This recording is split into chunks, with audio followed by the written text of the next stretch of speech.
Latest on the investigation into former President Trump. A Manhattan grand jury hearing testimony in the case for the first time in a week. And a key figure in the investigation was seen leaving the building where they're meeting. Okay, Morgan Mackay live in Lower Manhattan with details. Morgan. It's been another day of waiting, Steve and Natasha, but David Pecker, the former publisher of the National Enquirer, was here earlier today. He was also here a few weeks ago, seen leaving the building behind me. It's unclear if he was testifying in front of the grand jury, since things are so secretive, this entire proceedings. But it was a madhouse here earlier today. Each time someone left or entered the building, they were swarmed by media. The most action we've really seen out here, though, is about 3 or 4 anti-Trump protesters marching in front of where the grand jury is meeting. But courthouses in New York City are seeing increased security right now. The Office of Court Administration didn't mention former President Donald Trump by name, but says this added security follows an increased interest in proceedings.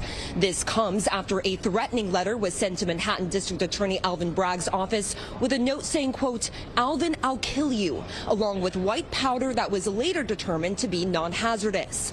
Trump has been ramping up his rhetoric on social media as Bragg seems close to be wrapping up his case.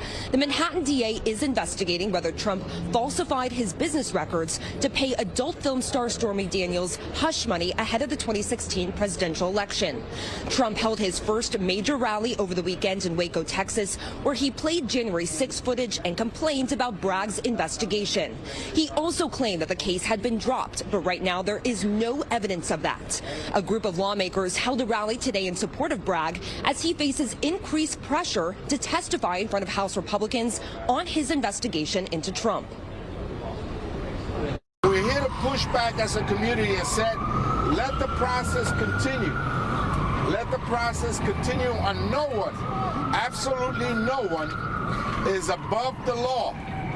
No one is above the law. Not even a former president of the United States is above the law. Right now, I'm sure there's a discussion going on between Trump's personal lawyers, the DA's office, the NYPD, the court officers, and the Secret Service.